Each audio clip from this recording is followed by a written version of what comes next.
एक समय की बात है। एक गांव में एक सरपंच अपने बेटे के साथ रहता था। वह जीवन के कठिन से कठिन परिस्थिति में शांत और पॉजिटिव रहता था और हमेशा यह कहता, जो होता है अच्छे के लिए होता है, बस यूनिवर्स पर विश्वास रखो। उसके पास एक घोड़ा भी था जिससे वह बहुत प्यार करता था और उस घोड़े को अपने परिवार का सदस्य मानता था। एक दिन वह घोड़ा कहीं चला गया। सरपंच ने पूरे गांव में खोजा पर उसे घोड़ा कहीं नहीं मिला।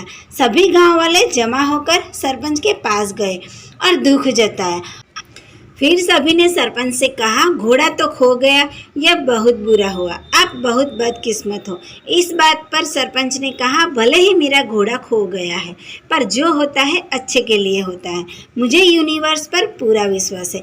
गांव वालों को सरपंच की यह बात समझ नहीं आई और सब अपने अपने घर चले गए। कुछ महीने गुजरने के बाद वह घोड़ा वापस आ गया और वह अपने साथ अपने जैसे कई और घोड़े भी ले आया था।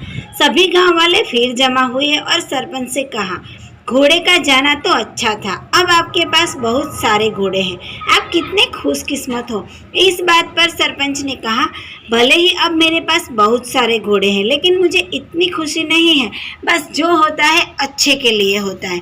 मुझे यूनिवर्स पर विश्वास है। सभी गांव वालों को सरपंच की बात समझ नहीं आई और सब अपने अपने घर चले गए। सरपंच के बेटे ने घुड़सवारी सीखना शुरू किया, पर वह घोड़े से नीचे गिर गया और उसकी पैर की हड्डी टूट गई। सभी गांव वाले फिर से जमा हुए और सरपंच से कहा, शायद बहुत सारे घोड़े का मिलना अच्छा नहीं था, इसके कारण आपके एक लौते बेटे की टांग टूट गई। आप बहुत बदकिस्मत हो, जो हुआ बहुत बुरा हुआ। इस बात पर भी सरपंच ने कहा, भले ही मेरे बेटे की टांग टूट गई है, पर जो होता है अच्छे के लिए होता है। मुझे यूनिवर्स पर पूरा विश्वास है। इस बार भी गांव वालों को सरपंच की बात समझ नहीं आई और सब अपने अपने घर चले गए। कुछ समय बाद पड़ोसी राज्य में हमला हो गया। राज्य की सेना कम पड़ने लगी, इसलिए आसपास के गांव में से सभी जवान लड़कों को सेना में भर्ती होना पड़ा, पर उस सरपंच का बेटा बच गया क्योंकि वह घायल था। सभी गांव वाले फिर जमा हुए और सरपंच से कहा, आपके बेटे की टांग टूट गई, इस कारण आपका बेटा युद्ध में जाने से बच गया। आप बहुत खुशकिस्मत हो, पर हम सब बहुत दुखी हैं क्योंकि हमारे बच्चों को युद्ध में जाना पड़ा। अब हमें नहीं पता वो वापस आएंगे भी या नहीं।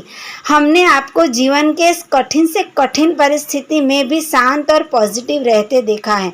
आप ऐसे कैसे कर लेते हैं? यह सुन उस सरपंच ने कहा, हमें हमेशा खुश, शांत और पॉजिटिव बने रहने के लिए कुछ बातों का ज्ञान होना ज़रूरी है। लोगों की बातों पर ज़्यादा ध्यान मत दो, क्योंकि लोगों की बातों पर ध्यान देने का मतलब अपनी खुशियों का रिमोट कंट्रोल दूसरों के हाथों में देना है। यदि लोग आपकी तारीफ करेंगे तो आप खुश हो जाएंगे और बुराई करेंगे तो आपको गुस्सा आ जाएगा।